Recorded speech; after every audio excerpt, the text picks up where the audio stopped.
Et la vérité, c'est que les gens ils pensent qu'ils vont pouvoir s'insérer et devenir en tout cas riches plus rapidement en faisant informatique ou gestion, etc. La recherche, c'est quelque chose de risqué. D'abord, c'est long. Et ensuite, quand on s'inscrit en thèse, ce n'est pas gagné d'avance. Même l'Université de Dakar, qui est l'une des meilleures en mathématiques dans le monde francophone en Afrique, manquait de professeurs de rang magistral. Donc on avait un objectif, c'est que il fallait que nous, notre génération, que nous relevions ce défi. Un chroniqueur très bien connu au Sénégal, de Modignan pour ne pas le citer, qui avait dit à l'époque qu'il était assez content des nominations de Macky Sall, sauf peut-être une, c'est la mienne, parce qu'il ne comprenait pas pourquoi un éminent professeur de mathématiques devait être renvoyé dans les rizières en Casamance.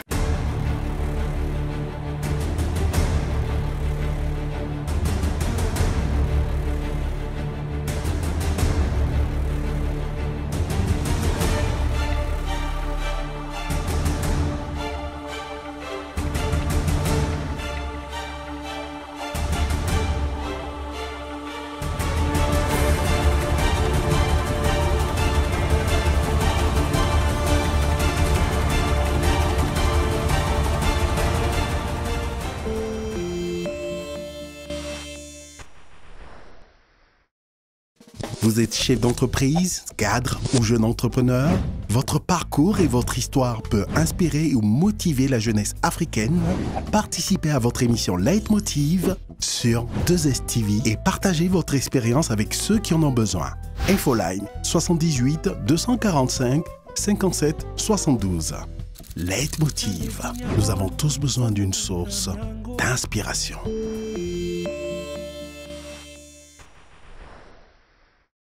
Salut à tous, très heureuse de vous retrouver pour la suite et fin de cette émission consacrée au professeur Moussa Baldé, directeur général de la Sodagri, Société de développement agricole et industriel du Sénégal. Alors, quelles sont les difficultés que vous rencontrez dans l'exercice de vos fonctions, dans vos nouvelles fonctions dans le secteur public ? Oui, c'est vrai que quand on vient du milieu universitaire, qui est un milieu assez libre, c'est clair que ça change beaucoup de choses. On n'est pas très habitué à la rigueur administrative. Et des fois, effectivement, on peut avoir des problèmes de voir que l'administration a ses règles, qui ne sont pas forcément des règles qui tiennent compte de la célérité, de l'optimalité de l'action. Donc ça, c'est quelques difficultés qu'on peut avoir. Mais globalement, je pense qu'il y a au Sénégal, depuis la mise en place du plan Sénégal émergent et du programme d'accélération de la cadence de l'agriculture sénégalaise, un engouement, une volonté politique pour faire de notre agriculture une agriculture moderne, une agriculture durable qui permet vraiment le développement. Merci. Alors, pouvez-vous expliquer à nos téléspectateurs qui nous suivent quel est le rôle de la Société de développement agricole et industriel, la Sodagri ? Oui, la Société de développement agricole et industriel du Sénégal a été créée dans les années 80. C'était, on peut dire, le début vraiment des sécheresses, un peu le climat, peut-être les changements climatiques commençaient déjà à se faire voir. L'idée, c'était de créer une zone agricole où il y aurait la maîtrise de l'eau au niveau de la Casamance. C'est un bras de fleuve, il y a un fleuve qui s'appelle la Tianga, avec un bras de fleuve qui s'appelle Anambé. Et donc, c'était un projet qui s'est installé là pour créer une grande ferme, en tout cas moderne, avec de la culture irriguée du riz, et avec maîtrise de la chaîne de valeur, c'est-à-dire qu'ils maîtrisaient de la production à la transformation. Il y avait une rizerie moderne, etc. Au fil des années, il y a eu des changements politiques et à un certain moment, on a demandé à la Sodagri de devenir carrément une société d'aménagement hydro-agricole et d'appui conseil, principalement. Donc, c'était une façon de rééquilibrer peut-être des choses. On avait déjà au nord du Sénégal, le long de la vallée du fleuve Sénégal, ce qu'on appelle la SAED, qui jouait ce rôle. Et on a demandé à la Sodagri de jouer le même rôle au niveau du bassin de l'Anambé. Et donc, c'est principalement, vraiment, des aménagements hydro-agricoles, l'appui conseil aux producteurs pour une production de riz de qualité et durable, avec de bons rendements.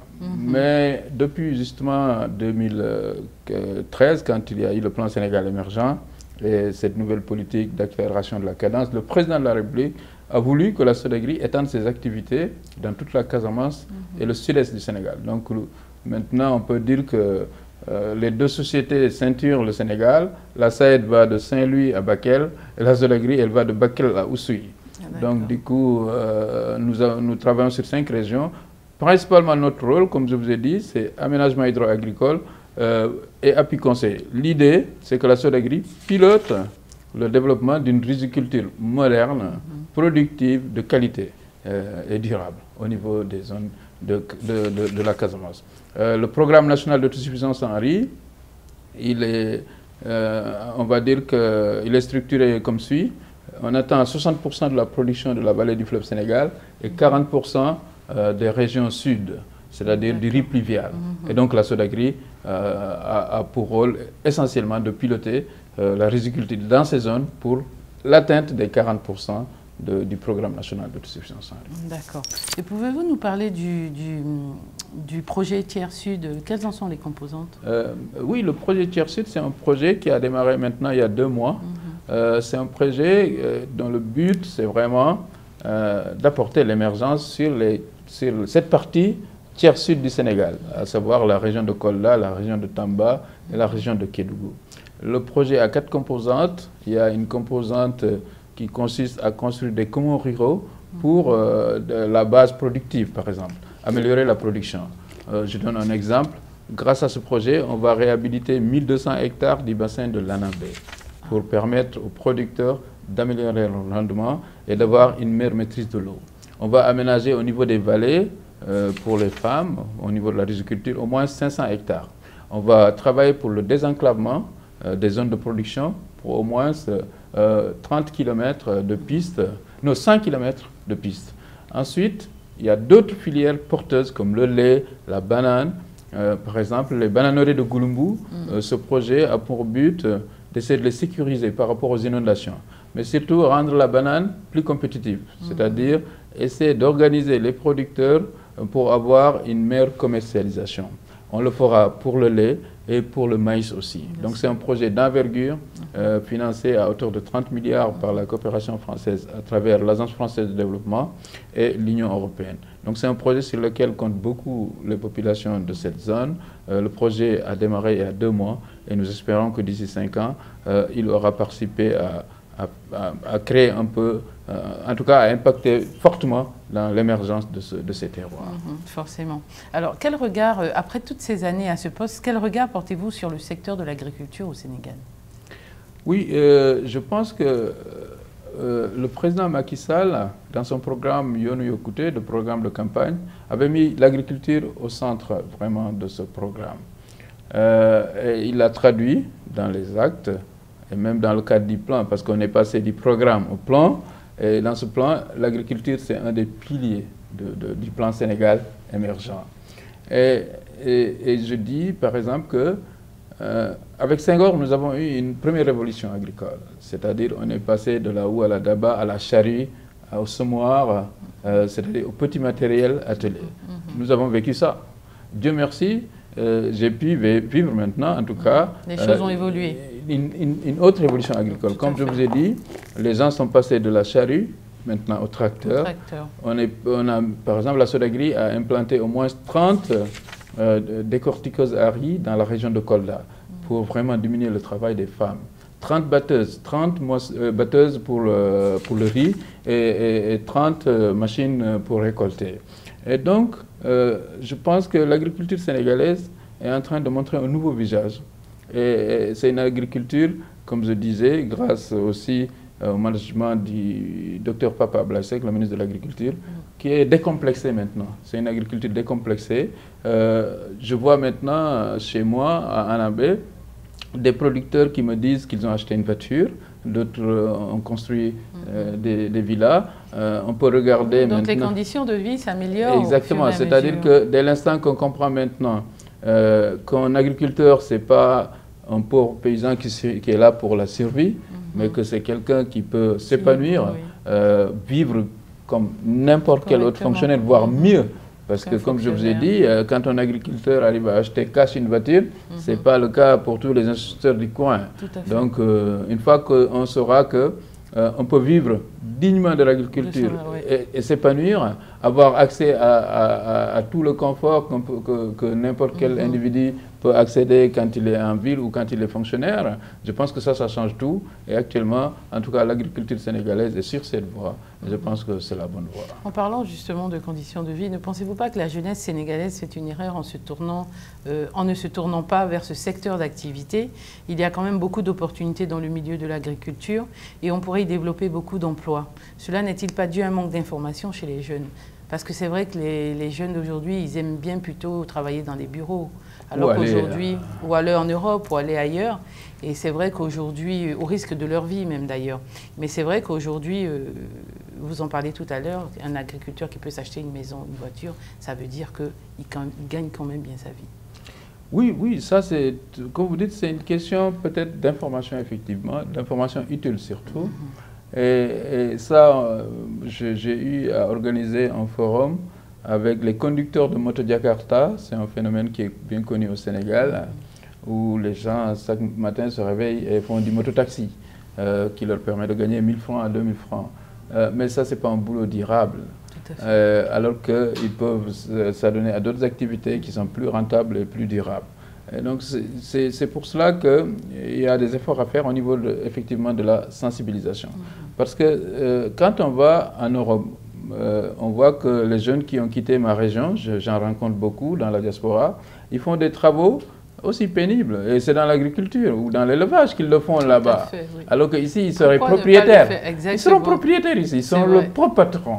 Là-bas, ils sont utilisés par d'autres gens dans des conditions difficiles. Nous connaissons tous, ce n'est pas chez eux. Il y a avec tout ce qui va, tous les problèmes qui vont avec.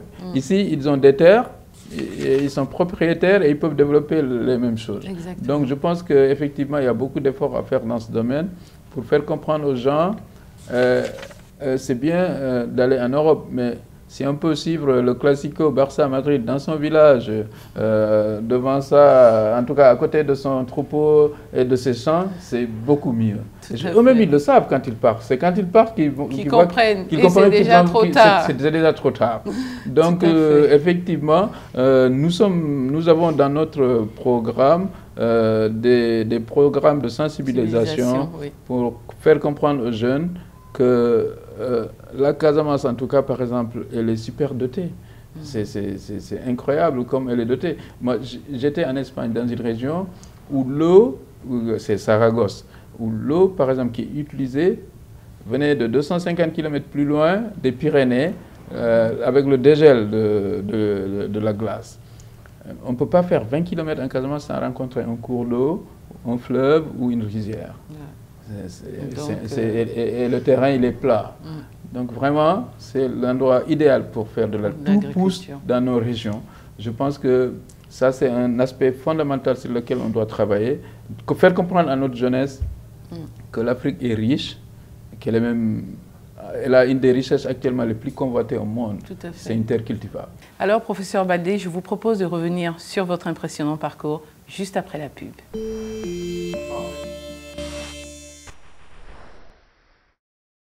Vous êtes chef d'entreprise, cadre ou jeune entrepreneur? Votre parcours et votre histoire peut inspirer ou motiver la jeunesse africaine. Participez à votre émission Leitmotiv sur 2STV et partagez votre expérience avec ceux qui en ont besoin. Infoline 78 245 57 72. Leitmotiv. Nous avons tous besoin d'une source d'inspiration.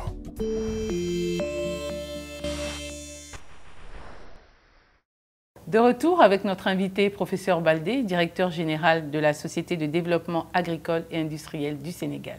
Alors, professeur Baldé, je suppose que vous-même, vous cultivez le riz dans votre région pour donner l'exemple. Oui, en effet, Corinne, dans mon village, j'ai pris un demi-hectare pour servir un peu de modèle. Et ça marche très très bien. Et grâce à ce demi-hectare, on peut récolter jusqu'à 2 tonnes de riz. Et c'est ce qui permet à notre famille, qui est restée au village, de manger du riz toute l'année. 2 tonnes de riz par an? 2 tonnes de riz. Et vous savez, un ménage moyen n'arrive pas à manger plus de 2 tonnes de riz par an. L'idée, c'était de montrer d'abord que le riz, on peut en faire partout en Casamance, pas seulement dans des rizières ou des périmètres aménagés. Partout, on peut faire du riz. Et je le fais vraiment sur un champ de cases, comme on va dire. Et donc, grâce aux nouvelles variétés de riz, la Casamance, elle est rizicultivable entièrement. Donc ce modèle, il marche bien. On peut faire du riz partout et en faisant un demi-hectare, on peut nourrir sa famille. C'est comme ça qu'on peut atteindre l'autosuffisance locale. C'est le programme Kolda nourrit Kolda, Ziguinchor nourrit Ziguinchor, Sédhiou nourrit Sédhiou. C'est fabuleux ça, c'est bien en tout cas. Mais j'espère qu'un jour j'aurai l'occasion de venir visiter cette belle rizière. Vous êtes invité. Alors, professeur Baldé, vous êtes également président du conseil départemental de Kolda, ville dont vous êtes originaire. Pouvez-vous nous parler de votre engagement social auprès de la population de Kolda et qu'est-ce que cela représente pour vous d'être président du conseil départemental de cette ville qui vous a vu grandir? Merci beaucoup. Effectivement, quand je me suis engagé en politique, au départ c'était plutôt la démocratie sénégalaise est menacée, on doit faire quelque chose. Et après, depuis l'année on s'est dit, bon, ben, nous sommes des cadres de notre terroir, on est engagé en politique, donc il faut retourner à la base. Et à ce titre, effectivement, j'ai été la tête de liste de la coalition Benno Bokk Yakaar pour le conseil départemental de Kolda. Et durant notre campagne, on avait dit que notre surpriorité, ce serait l'éducation, la santé et la culture. Pourquoi ça? Parce que je disais aux gens, moi, le jeune villageois que j'étais, si aujourd'hui je pouvais être directeur général de la SODAGRI, c'est parce que j'avais eu une bonne formation. Bien sûr. Donc l'idée, c'est qu'il faut que les gens aient une bonne éducation. Le meilleur outil, l'arme la plus puissante pour s'en sortir, c'est l'éducation. Et c'est depuis que nous avons été élus, on est resté dans cette ligne. Vous savez, notre département, notre région d'ailleurs de façon générale, Kolda, c'est la région qui a le plus grand taux d'abris provisoires. Alors, les abris provisoires dans les écoles, ce sont des abriques, ce sont des classes qui sont construites à partir du mois d'octobre par les parents d'élèves, mais c'est provisoire parce que c'est fait de craintin, etc. Donc, un de nos objectifs, c'était de résorber les abris provisoires. Par exemple, je passais tout le temps devant un collège pour aller me rendre dans mon village natal. Et le collège, il disparaissait pendant l'hivernage parce qu'il n'y avait que des abris provisoires. Il n'y a aucune classe bâtie. Et nous avons répertorié tous les collèges qui avaient ce problème. Nous avons au moins construit une classe pour donner une identité au collège. Nous avons construit des blocs administratifs pour sécuriser l'administration parce que le proviseur ou le principal du collège, il était sous l'arbre à palabre avec ses fiches, documents et voilà, tout. etc. Et après... Donc le premier objectif qu'on a fait, c'était ça. Et avec ça, on a construit au moins plus de 25 classes et de blocs administratifs dans notre département. Et il se trouve que le gouvernement a un programme qui s'appelle Zéro abri provisoire qui va venir maintenant permettre à toutes nos écoles d'avoir des classes. Parce que c'était traumatisant pour les enfants d'avoir des écoles primaires bâties et de se retrouver au collège dans des abris provisoires. C'est pas logique. Même si en attendant, je leur disais que moi-même, j'ai étudié une fois dans un abri provisoire et que de toutes les façons, quand ils auront le bac, s'ils ont mentionné bien, personne ne va mentionner que c'était sous un abri provisoire. C'est clair. Donc voilà, on a vraiment travaillé sur l'éducation. Pour la santé aussi, on a fait des efforts, notamment grâce à une association de la diaspora koldoise qui est en Suisse, qui nous ont permis d'avoir du matériel pour l'hôpital régional de Kolda pour une valeur de 50 millions. Et des efforts comme ça ont été faits. Mais aussi, un autre volet maintenant sur lequel je travaille cette année, c'est le volet culturel. Parce que, vous savez, quand on va à Paris, on va au musée du Louvre, même quand on va à Barcelone, on va au musée de Barcelone, on retrouve les coupes qu'ils ont gagnées. En Afrique, en tout cas, je ne sais pas ailleurs, mais au Sénégal, on a ce problème. Et nous avons décidé de construire le musée du Fouladou au niveau du conseil départemental de Kolda. Ça nous permettra de conserver, par exemple, les outils agricoles qui sont en train de disparaître. Actuellement, comme on est, Dieu merci, on est en train de moderniser l'agriculture sénégalaise. Eh bien, il va falloir que dans 50 ans, que nos enfants sachent que leurs grands-parents, ils avaient une houe, une daba, c'est important. On vient de perdre un des plus grands griots de notre région. Mais il faudrait que demain, on puisse conserver son hodou pour que les gens sachent que M. Sanasséri, c'est avec cet instrument qu'il jouait. Justement, professeur Baldé, ce musée permettra de faire entrer de l'argent à la commune de Kolda et de donner de l'emploi aux jeunes? Oui. D'ailleurs, nous sommes en partenariat avec l'Office du tourisme en Casamance. Parce que le problème avec le tourisme, des fois en Afrique, au Sénégal en particulier, c'est que le touriste, quand il vient, qu'est-ce qu'il peut visiter? On n'a pas de montagne, on n'a pas le safari. On doit quand même montrer quelque chose. Tout à fait. Le touriste, il a beau vous dire qu'on a la teranga sénégalaise, aller à la maison, mais ce serait mieux. Quand même, on a une histoire. On a une histoire. Ah, oui. Et cette histoire, on ne peut pas aller partout la voir. Il faut qu'il y ait quelque part un endroit, et ce sera ce musée-là, voilà, pour permettre aux gens de voir, en tout cas, pour ce qui concerne nous, notre terroir, voici notre culture, comment elle a évolué pendant des générations. Exactement. Donc je pense qu'effectivement, ce musée pourra permettre de développer le tourisme, faire des emplois et donc être, par exemple, une rentrée de devises pour notre pays. C'est une très belle initiative. Alors, professeur Baldé, au vu de toutes ces années d'expérience, si vous deviez faire un bilan, qu'en serait-il? C'est difficile de faire un bilan, toujours. Parce que... Un mini-bilan, parce qu'il vous reste encore beaucoup d'années. Oui. Si on regarde, en tout cas, pour l'universitaire, pour ma carrière universitaire, Dieu merci, je suis professeur des universités, titulaire des universités. C'est le dernier grade dans les grades universitaires. Donc on peut dire que là, j'aimerais bien de nouveau produire quelques théorèmes quand même. Je ne voudrais pas finir ma carrière comme ça. J'espère que d'ici quelques années, je vais pouvoir reproduire quelques théorèmes avec des collègues africains, ivoiriens, sénégalais. Parce que nous, dans le monde de la science, on a envie quand même de coproduire pour les choses. La carrière politique, ça c'est autre chose. Nous allons vers des échéances importantes. 2019. Vous savez que mon leader, c'est le président Macky Sall. Je crois que c'est un excellent président pour le Sénégal. Et je suis prêt à continuer à l'accompagner. J'espère donc qu'en 2019, il va encore continuer à travailler pour le Sénégal en tant que président de la République. Et qu'en ce moment, évidemment, ça dépend de ça. Parce que moi, je travaille à ses côtés. J'espère encore pouvoir l'accompagner au moins jusqu'en 2024. En espérant aussi qu'effectivement, les programmes qu'on a fait pour l'autosuffisance en riz, on les aura. Parce que comme j'ai l'habitude de dire, c'est une question de civilisation. Moi, j'ai toujours dit que la meilleure définition de civilisation, j'ai lu ça dans l'aventure ambiguë de Cheikh Hamidou Kane.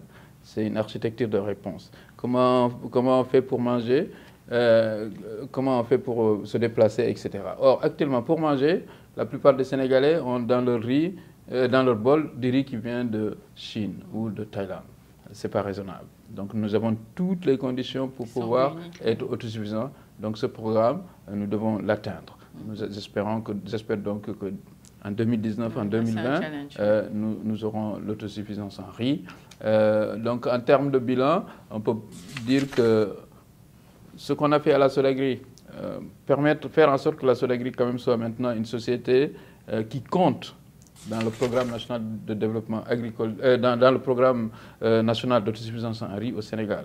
Je pense que ça, c'est assez important comme bilan, mais il y a beaucoup de travail qui reste à faire. Nous espérons faire plus, faire mieux, assurer vraiment l'autosuffisance de façon définitive et durable au Sénégal. Alors, quel a été votre leitmotiv durant toutes ces années?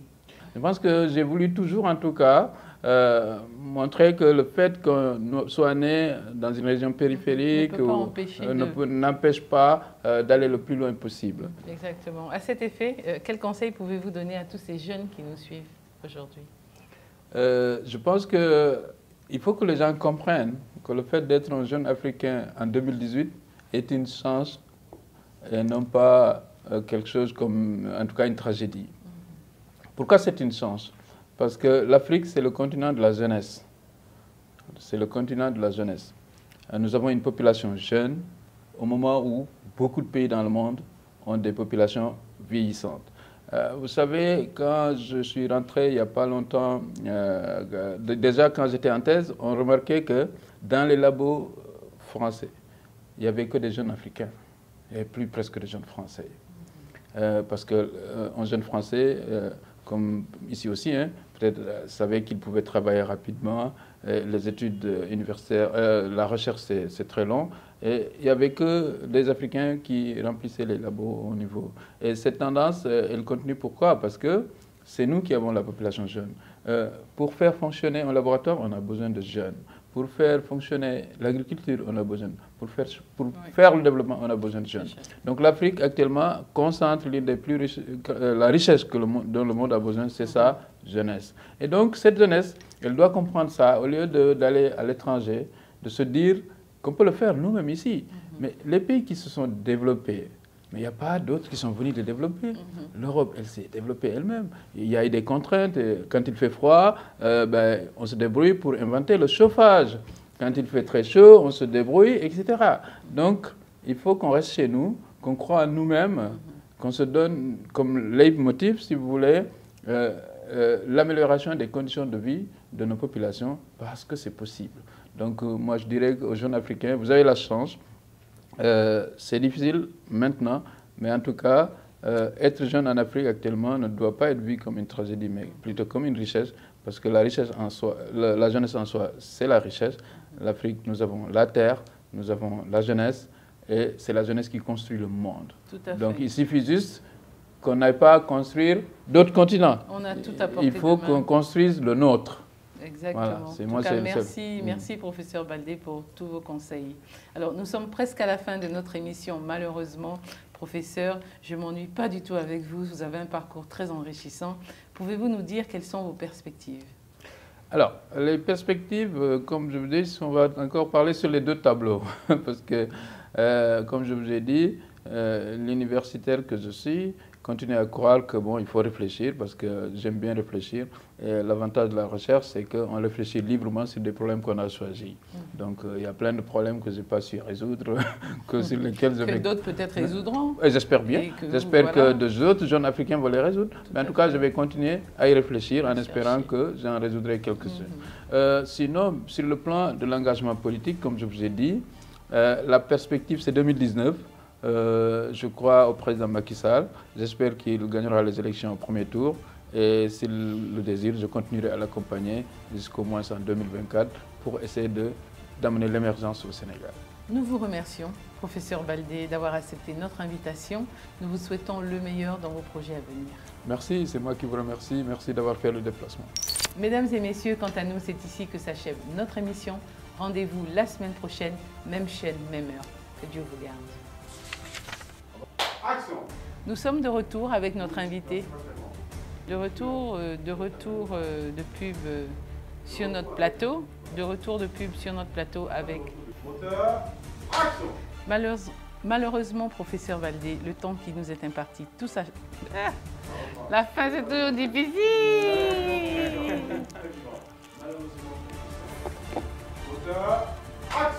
Malheureusement, professeur Baldé...